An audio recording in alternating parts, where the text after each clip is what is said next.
Are you ready to be challenged? Are you ready to be inspired? Yeah. Please welcome John O'Leary.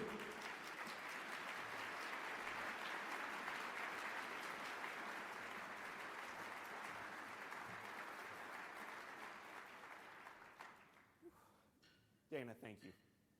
Good morning. 3 weeks ago, I was checking into a hotel room in Kentucky, Paducah, Kentucky. Checked in late, drank coffee on the way down, could not get to sleep, so I turned on the television. Rolling through some of the channels, I found a pastor preaching, and I stuck on it for a while. And I remember very well what the core of his message was. He told me, and now I tell you, that Jesus wants 3 things for our life. So I wrote them down. The pastor said Jesus wants us to be happy, Jesus wants us to be wealthy, and Jesus wants us to be wise. I think Jesus may like when we're happy, he may like when we're wealthy, he may like when we're wealthy, but it's not his goal and his central desire for our lives. I think ultimately his goal is to step fully and completely into our lives so he can meet us where we are and love us up to what he knows we can do next in our lives.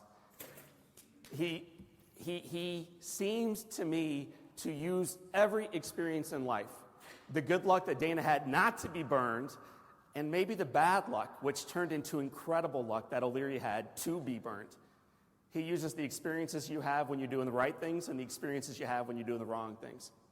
So today on Good Friday, we get to celebrate his great love in our lives. I am absolutely honored to be with you.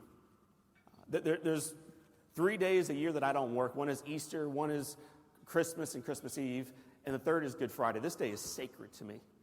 And the only way I'm down here with you today is to lift up and to celebrate Jesus and what he does in my life, what he does for my family, and what I believe he's going to do in each of our lives going forward. So it's a message we call today Good Friday, Great Love. It's going to be on the screen in a moment.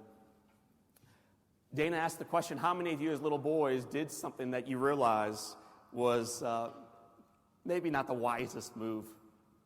And about 11 boys put their hands up and said, yeah, I experimented with fire. And what I know, looking at the 11 hands, is everyone else is just a liar. And that's okay. We're here to be redeemed today. It's all right. Okay.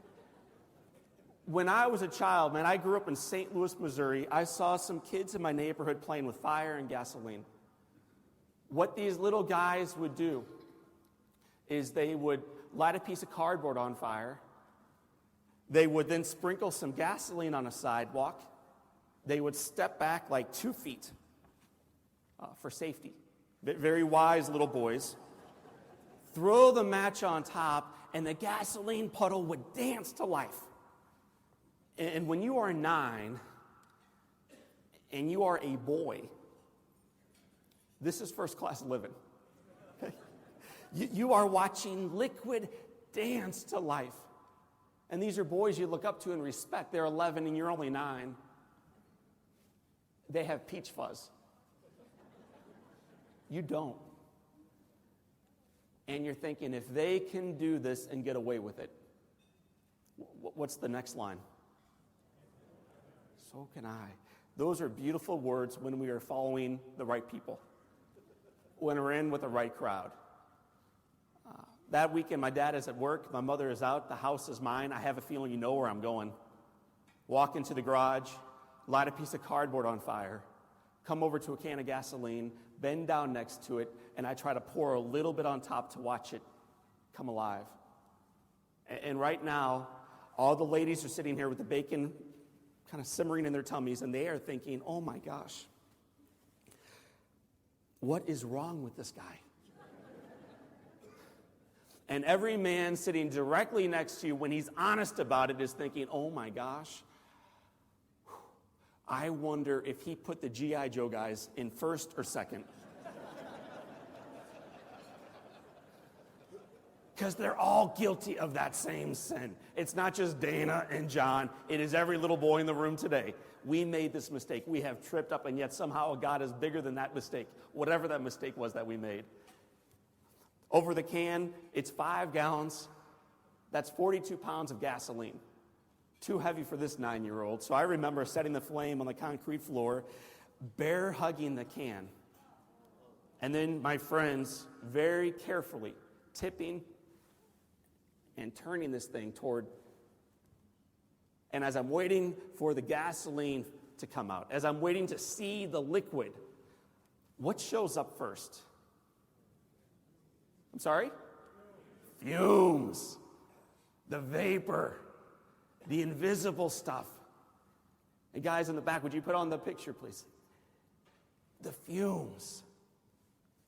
Generally in life, it's not what we see coming that burns us. This is really key. This is key in sin. It's key in relationship. It's key in all aspects of life. It's not what we see coming. It's what we don't. That day, what got this little boy were those darn fumes that came out of the can, created this massive explosion, split the can in two, picked me up, and launched me 20 feet against the far side of the garage. When we were little, we all learned what to do in that situation. What do you all do when you're on fire? Say it a little bit louder, class. Stop, drop, and roll. Perfect. But what do you actually do when you're on fire? Baby, run. Get out. My friends, I think we know what to do. I think ultimately we know how to do marriage. We know how to raise kids. We know how to forgive. We know how to turn our lives over to God, to Jesus, to a cause greater than selves. We know these things. Doing it is the hard part. And I would suggest very humbly, and I say this to myself first, I'm not preaching, I'm talking to me, and you're listening. Living life up here is a start, but this is where it's got to take place in our hearts. That's where we got to turn our lives over to Christ. That day, this little boy knew what to do, man. Run. Run. Because the head knowledge went out the window. I ran on fire through the flames to the far side of the garage, opened up a door, came up 2 steps, ran through the kitchen. Nobody's home. Ran through the family room and no one's home, and came eventually into the front of the house. Stood on top of this rug, just screaming and burning and begging and praying for a hero. God, man, I will take anybody. I'll take anybody. I'll take anybody. I can't do this by myself. You ever been there? I can't do this by myself. I can't do this by myself. So I'm on top of this rug, and that's my prayer. I need a hero. And I see my 17-year-old brother Jim racing toward me. He's 17, I'm 9. By a show of hands, how many of you had an older brother or sister growing up? Would you have described that person as great love? Okay. Man, I don't know what your family was growing up. This man is not great love. He's my older brother. He's mean to me all the time. I'm his kid brother. And so that day, on top of a rug, looking up, praying and burning and begging and praying for a hero. God, I need a hero, and I will take anybody. I will take anybody. When I see Jim coming my way, I'm thinking, God, anybody else.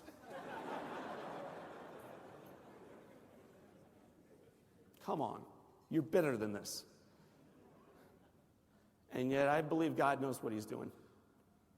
I believe he's able to redeem fire and lives and abortion and everything. He's able to redeem it all. I know he is. He's done it in my life. God stepped forward through the hands, through the courage, through the life of a 17-year-old boy, and he changed him first. What Jim does is he races past me. He picks up a rug, runs back over to me, and with the flames leaping 3 feet off of my body in all directions, this boy swings left and right, and then he drops the rug and he pulls back. Why do you think this boy dropped the rug? Yell it out, please. It caught on fire. Have any of you ever touched anything hot? Okay. 3 people, all of them at table 17. Table 62 just showed up, okay. When we touch a hot cup of coffee, bath water, a piece of pizza, a muffler, what do we naturally do? What do we say? What do we really say? This is not church, man. We are going here today, okay? Here's the truth. I don't care what you say. I think we care a lot more what we do. Words are fine, they're good. I don't remember what Jim says, but I remember distinctly what he does. He dropped the rug, he pulled back, he turned his back on me, he quit. And I do believe that's what we do when our life is about us. I do believe that's what we do if it's just about me and my faith walk and my journey and my wealth and my success. When the going gets hard and hot, we run. But when our life is fueled by a cause and a spirit and a creator so much greater than ourselves, it gives us the strength to step back in, to come back into the fight, to pick back up the mat, whatever the mat or the rug is in your life. Jim dropped the rug, and then he came back in and he picked it back up. In almost every miracle Jesus does, he's telling people to do something. Don't just take it in. Pick it up and do something. Jim picked it up, and he swung down a third time, a fourth time, a fifth time for 2.5 minutes, burning himself but saving my life, giving me a chance. One moment, my friends, I'm happy and healthy, and I want to zoom in so the folks in the far back can see nice and clear. And it's okay to nod your head when I say this. Extremely good looking. But bangs like that. Okay, we're going here. Man, that is either a bowl or a laser level. Okay? And Tucson, you may not even know what this is, but that white thing below my chin, what's that called? A freaking dickie. Yes, sir, man. Right over here. A dickie is a napkin that you wear around your neck for some reason, for Christmas pics. You see the tree, Santa showed up, Jesus showed up in the crib, life is good, mom and dad are married, money's good, dogs are in the backyard, church on Sundays, pancakes with blueberries on them afterwards. Life was so good. It was so good. Palm Sunday, baby. Waving the palms, we're coming into Jerusalem, life is awesome. Woo, God is good. Happy, wealthy, and wise. We are living the dream. And then life changed. And this comes in all of our lives. The next picture that you will see in a moment will be really hard to look at. So you may want to shut your eyes just for a moment. I found myself, though, as a child, as Dana said, with burns on 100% of my body. I'm laying in the emergency room bed. I'm dying.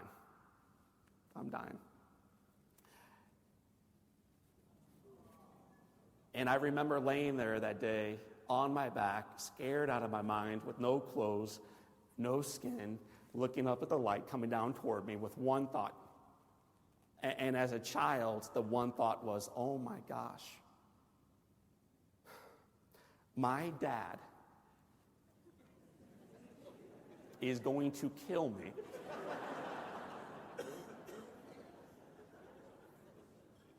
My dad is going to kill me when he finds out. But again, by a show of hands, how many of you had a father or a mother, a disciplinarian in your lives at some point or another? A first boss, a spouse, a 5-year-old daughter. I mean, somebody who called you out. Mine went by the name of Dad. I just blew up Dad's house. So for me, it's very clear right now as a child. I'm looking up thinking, oh my gosh, he's going to kill me. And then the greater pain was this. Ready for it? Knowing that I deserved it. Knowing that I deserved it. And then I hear my father's voice down the hall, and he's yelling at some poor nurse, where is my boy, John? And I'm in the back room thinking, oh my gosh, the old man has come to finish me off. And the old fellow walks in, points down. You ever seen your disciplinarian mad? Yes or no? Comes over to me, he points down, and the dude lays in. When I'm in trouble, I've always found, though, if I do one of these, I cross my arms, I kind of cross my heart, and just kind of get cold inside. It doesn't hurt so bad. So I'm cold now. And my dad's on top of me. He's pointing down, and he's yelling, and here's what he says. I still remember, John, look at me. I have never been so proud of anybody in my entire life. And my little buddy, you look at me. Today, I'm just proud to be your dad. And then my father says to me, I love you. I love you. I love you. And I remember shutting my eyes as a child, hearing these words and thinking, oh my gosh. Nobody told my dad what happened.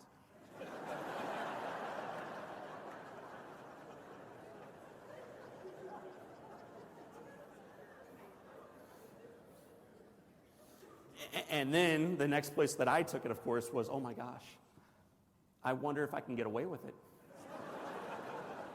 You ever been there? Sin eventually gets exposed. And yet we have a Father who can love us through it, and maybe even love us because of it. Anytime I tell my father's story, I think of the prodigal father and the prodigal son. And I feel this incredible love that God gives us, that my dad gave me, that we can give to those around us. My dad showed up that day on fire with love, and right behind my dad came my mom. I was scared of this woman. I'm from Missouri. A couple folks in the room I know from are Missouri too, and now because of that, we're all a little bit strange. My mom and dad in the 80s used to think it was cool not only to wear the exact same shirt in family pictures, but also to cut their hair in the exact same...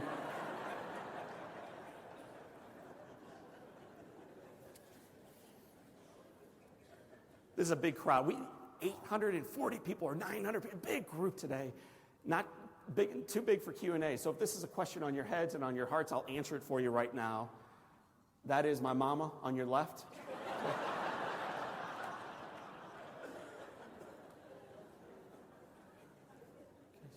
She's got the earrings in. That's my daddy on your right. My heroes, friends. My heroes right there. Married still. Dad has lost his business, lost his finances, lost his, in quotes, success. He's lost it all because of Parkinson's. He's had it for 26 years, and he is absolutely convinced that God's working through it. And so am I. And right behind my father's love came my mother's love. They were on fire for each other then. They still are for each other today. She walks over to me, takes my right hand, pats my bald head, and then she says to me, you ready for the judgment, ladies? I love you. The sin is washed away. You got to deal with the consequences, but I love you. That's all she said. I love you. And I looked at my mom and I said to her, Mama, knock it off with the love. Am I going to die? Have you ever asked a question where you don't want the honest answer? Do you know what I mean by that? We want hope. We don't really want truth. That day, I expected my mother to say to me, baby, you're fine. We're going to get you out of here today. We're going to go buy Steak and Shake, get you a milkshake on the way home. That's what I wanted to hear, but instead she gave me something so much more beautiful and so much more liberating. She freed me of it. She challenged me to take ownership with a simple question, one I'll put on the board and ask each of you to own right now. Her question to a dying little boy with no skin was, baby, do you want to die? It's your choice. It's not mine. This woman on the left, okay, is either extraordinarily cold-hearted or she's exceptional. And I'd like you to vote with your voices this morning. Good Friday breakfast, folks. What do you think? Good, cold-hearted? No. I'm the only one. Okay.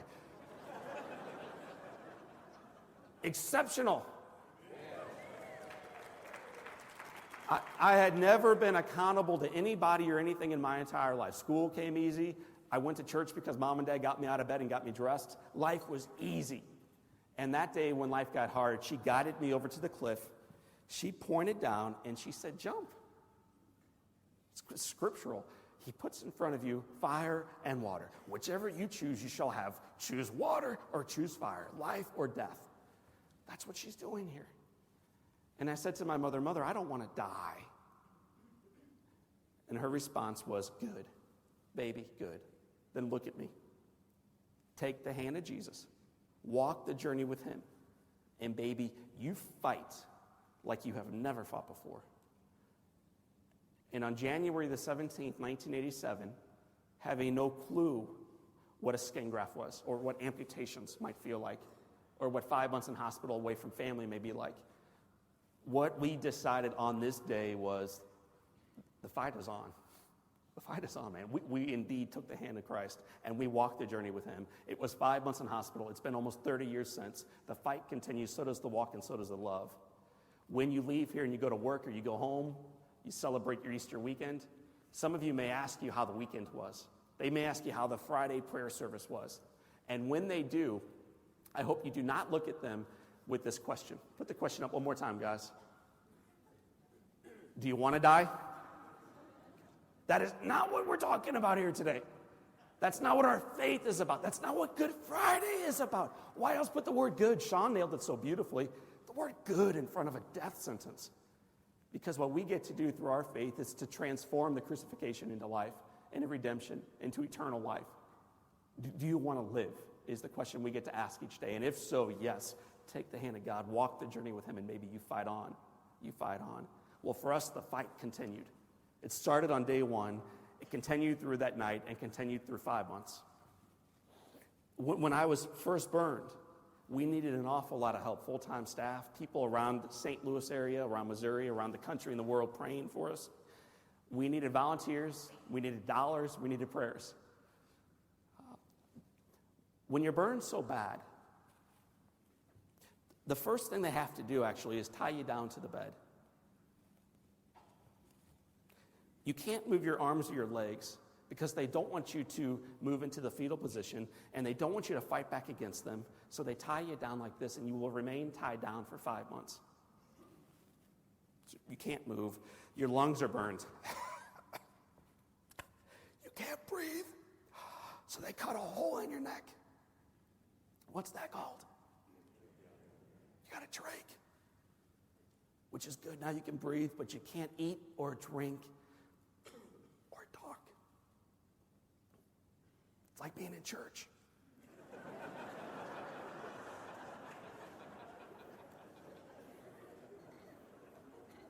You can't do nothing. And this goes on hour after hour, not just through a sermon, but for months and months and months. And there's one more challenge. The challenge is you can't see because your eyes are swollen shut. So you can't talk, you can't move, you cannot communicate, you can't see what's happening, but you can feel it, you can experience it, you can fear it, you can be mad about it. And occasionally as a child, you come out of the darkness back into the light with faith and hope and love, dreaming, hoping, praying, and listening. Have you ever noticed how much more you hear when your eyes are shut? Do you know what I mean? When your eyes are shut, you hear. And busy people seldom have their eyes shut except in slumber. I had a couple months to just listen. And growing up way up in St. Louis, Missouri, there's basically one thing that we love to do in the summertime. We like baseball. And the way we used to watch baseball in the 80s was not at the stadium, was not on television, was not on the internet. The way we used to watch baseball was to listen.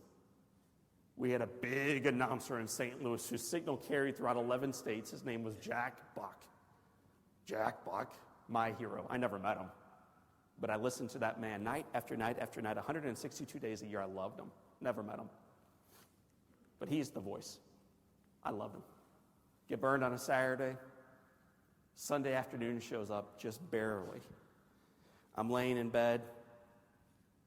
I hear the beeps and the trach and people coming and going, and then I hear the door open up. I hear footsteps. A chair gets screeched across the floor. Someone clears their throat. And then I hear a voice. This voice speaks light into my darkness. And the voice says very clearly to this little boy, "Kid, wake up. You are going to live. You are going to survive, and when you get out of here, we're going to celebrate. We'll call it John O'Leary Day at the ballpark." Kid, are you listening?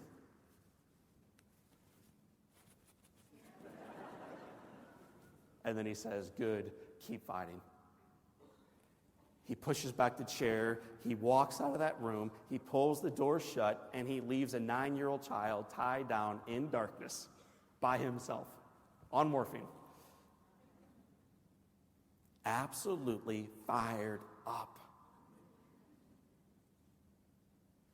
You think one person can change the world? Yes or no? You think ordinary people like you and me can change the world? Yes or no? Always. Take a good look at who Christ picked, man. These are not exceptional people, God bless them. These are ordinary fishermen and tax collectors and guys doing life who helped change the world with his help. Jack Buck changed my life in one visit. When he left, though, he pulled the door shut and just leaned against it and started weeping. And one of the nurses learned that Jack was crying. She comes over to him. She gets down on her knees. She looks up at the lone celebrity in St. Louis, and she says, "Mr. Buck, are you okay? Are you okay?" And the gentleman says, "I'm not sure. The little boy won't make it, will he?" And the expert looks up and says, "Mr. Buck, there is absolutely not a chance.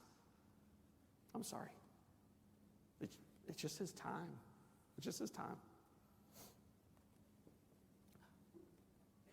When this news comes into our life, whether it's a marriage issue and you don't have a chance to resolve that thing, or a diagnosis and there is no hope now, or society issues, and we got no chance, or 140 kids being shot down yesterday in a country far away from here, and the world is coming to an end, when this shows up in our life and we realize we don't have a chance, what we do next matters.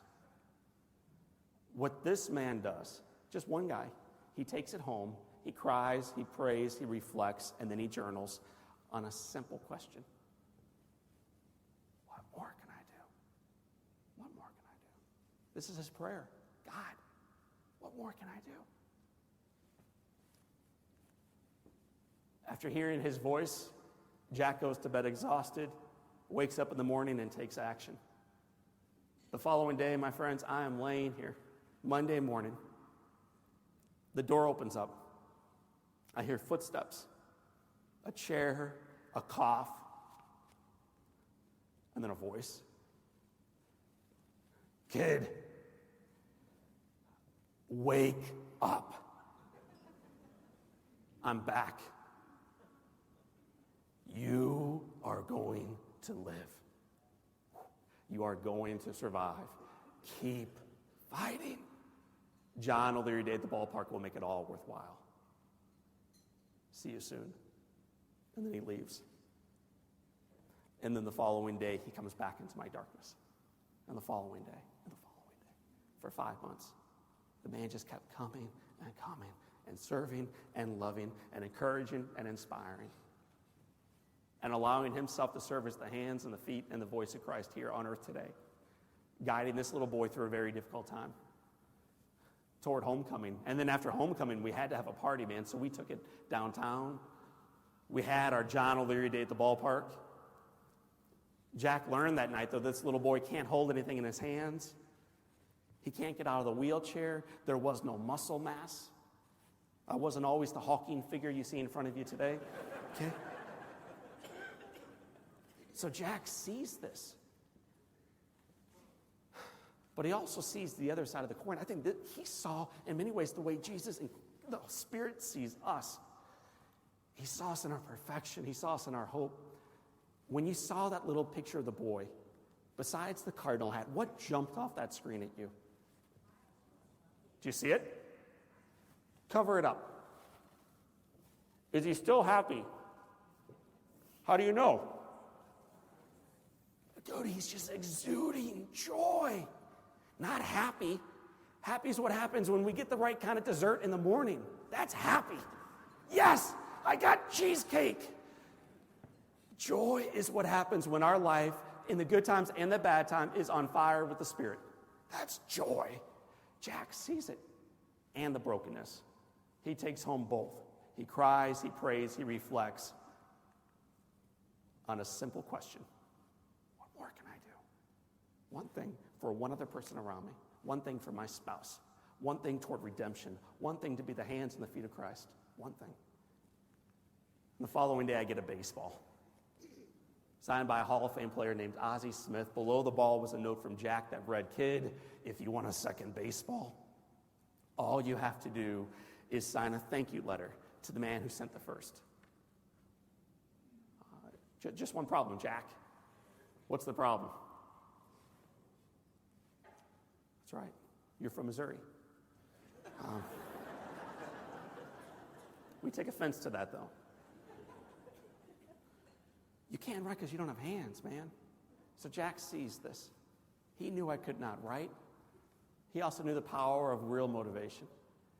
My mother came into the room. She put a pen between my two hands. We wrote a note to Ozzie Smith, mailed it off, and 2 days later, I got a second baseball with a second note that read, "Kid, if you want a third baseball, all you have to do." Mama, bring me a pen. Because motivation, man, it's an internal drive. We got to meet others where they are. We got to meet them at their well, not ours. Meet them where they are. Jack met me right where I was in my little wheelchair with a desire for baseball. I sent off another note. I got a third baseball with a third note that read, "Kid, if you want a fourth baseball." Are you seeing where this is going? 3 of you. Okay. So I get the fourth ball, mail it off, and then I get a fifth baseball. Now do you see where this is going? 4 of you. I'll just keep doing this until we get a unanimous yes. A fifth note goes out. A sixth baseball comes in. Now do you see where this is going? Yes. Love. Good Friday. Great love. Over the course of a summertime, Jack Buck sent a little boy in a wheelchair with no fingers and no chance 60 baseballs. 60. Quietly. Don't tell anybody. I never told a soul about these gifts because I never told anybody about my scars. I know a lot of us have scars that we're not proud of. This is one of my scars. I never told anybody about being burned. My mom and dad wrote a book 7 years ago about me being burned, and that's the first time anyone outside of our little circle knew about it. Until they told their little community, I never told a soul. This was painful. These scars were ugly. They weren't really redeemed. They write a book. I get to buy one for like $10. And I realized exactly where God was in our story and where he was in these fingers and where he is in these scars. Man, he's all over this thing. It changed my world, and that's why I get to celebrate these scars. That's why I get to celebrate Jack Buck's goodness. But he wasn't giving to get the recognition. He gave because he could. What a worthy reason, because you can. Jack changed my world, but it took time. It took time. Do you remember seeing these things? I mean, we upgraded. We eventually got one of these. For some of you, it's time to upgrade again, okay? Now we got these things.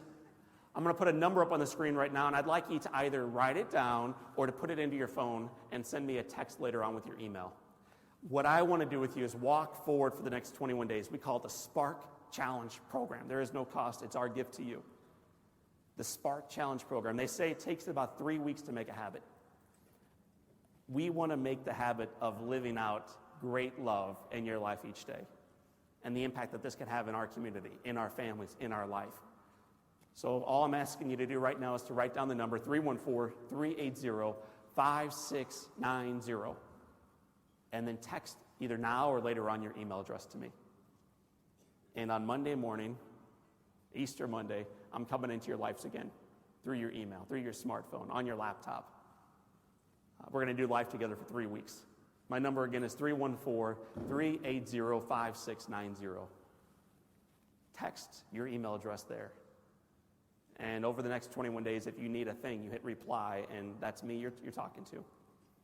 So let me know if I can pray for you or do anything for your family.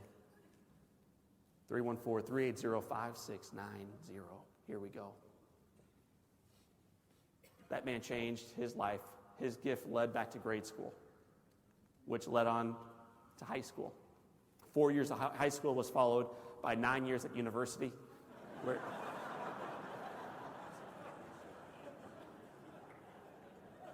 you grew your hair out, okay? Somehow you graduate, and graduation night, man, one of the great miracles in your life shows up. The great miracle of love. We've been talking a little bit about this. The great miracle of love. I never dated in grade school, middle school, high school, or college. That is a long drought. I know Tucson has some hot summers, but a lifelong drought. Never dated anybody. And graduation night, she shows up right on time in God's perfect timing. Are you ready for a picture? 3 of you are. Are you ready for a picture? I'm warning you now, she's beautiful. So I hope you're all sitting down. Jack Buck. Who'd you expect? I told you love showed up. Not lust, not sex, not marriage, not children, not happiness. Love. Love seldom looks like what we expect. Love looks so different than what we expect that we will sometimes kill her. We will sometimes kill her because that's not what we expected. We thought you would look way different than this. Jack Buck showed up that day when I graduated college as love. Changed my world again. Love always does. He gave me a package with a note. What do you think the first word on the note was? Kid. This means a lot to me. I hope it means a lot to you too. Enjoy, it's yours. I lose my breath.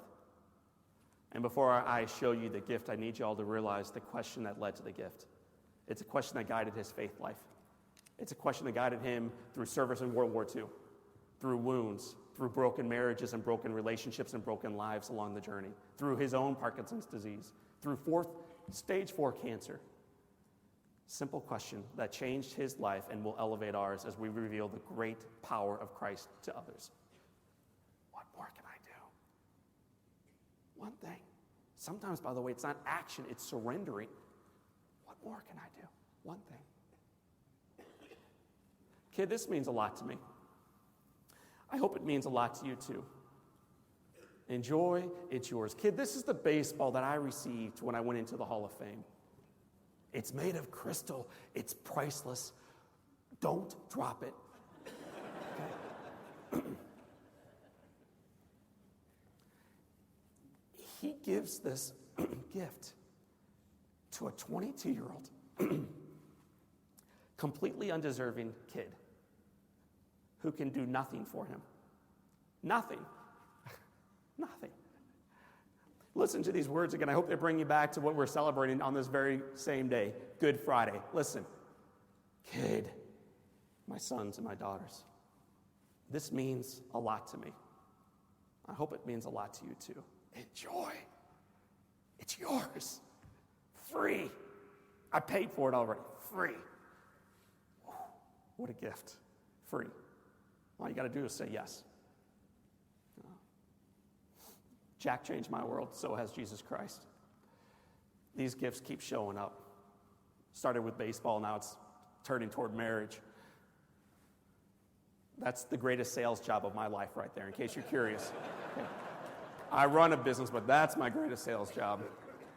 Her name is Elizabeth Grace, strong, faithful woman. I'm blessed to be married to her. Through our marriage, we have this little guy named after a great man, Jack, who now has a little brother named Patrick. Jack and Patrick. When I'm out of town, my wife dresses them like this. Okay. I do not know what you call them, but I rip them off when I get home. Okay. Remind those two boys I love them. Love their little brother, a little boy named Henry. You find, by the way, my friends, if you travel too frequently, that a man and woman that both have brown hair can have a child with blonde. So we're going to come back next year and talk about forgiveness on the 18th Good Friday Breakfast. It's going to be just a beautiful conversation. These little gifts, by the way, just keep coming. God is good, God is big, and he's given us a baby girl named Grace. Let that word just fill this room one more time. Grace. Grace. It's going to, listen, what a noise back there. Grace. Grace. I'm blessed. We are blessed. And yet 28 years ago, I did not realize it. I'm a little boy, scared, not very rooted in my own faith walk, laying there with no clothes, no skin, tied down, dying. And my dad came in. My dad, Abba, Dad, Father. Dad comes in, pulls back this curtain, meets me where I am. I love you. I love you. Woo. Powerful. Changed my life. And then my mother came in right behind my dad with those words, I love you, followed by, take the hand of Jesus, walk the journey with him, but baby, you fight like you have never fought before. I love you. Frequently, I want to end with a question. But oftentimes, the way we end events like this is to tell the speaker or the presenter or the musicians how grateful we are for them. And I did not want that to be the way this goes down today. So instead, what I'm going to do is just kind of quietly play a song. I hope it just washes over you right now. And as I play this, I want you to think about how God is working in your life. And how if you completely surrender by asking the question, what more can I do to his love, his light, his life, what it could do for you, your family, and our community. So I'm going to sit down at this little piano behind me and play a little song. You may not recognize it at first, but hang with me. And then in about 90 seconds, some actual musicians will come up and help me land it. Okay? So hang with me.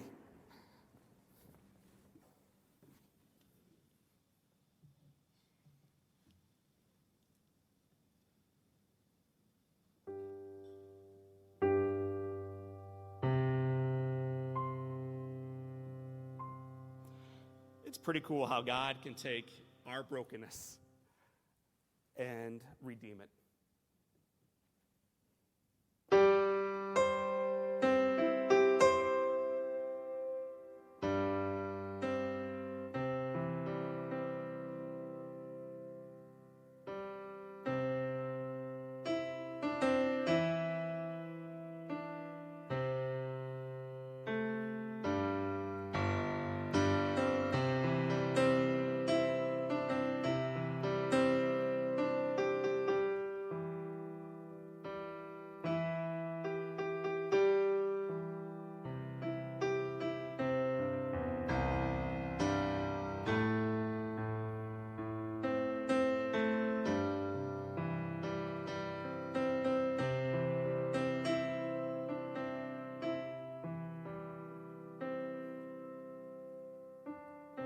Christian and Brad, come on up here, man. Sean.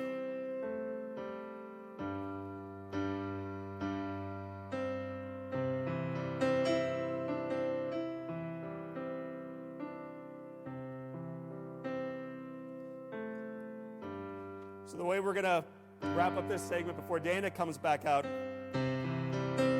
is rather than applauding to me, we're going to applaud to our Savior. Not with our hands, but with our voices.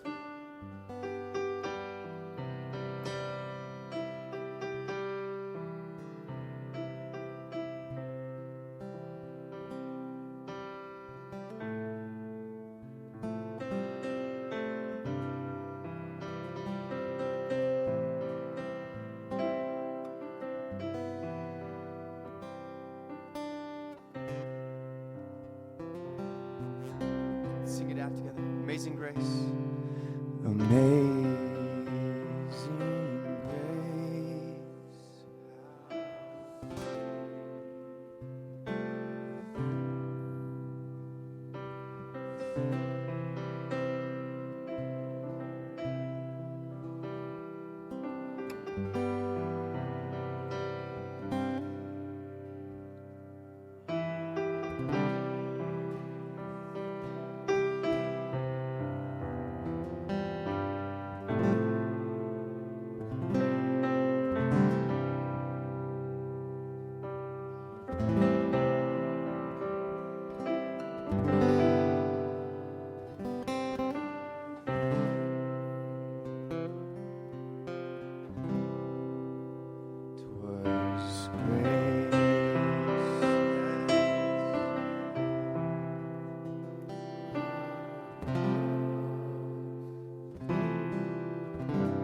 from doing that.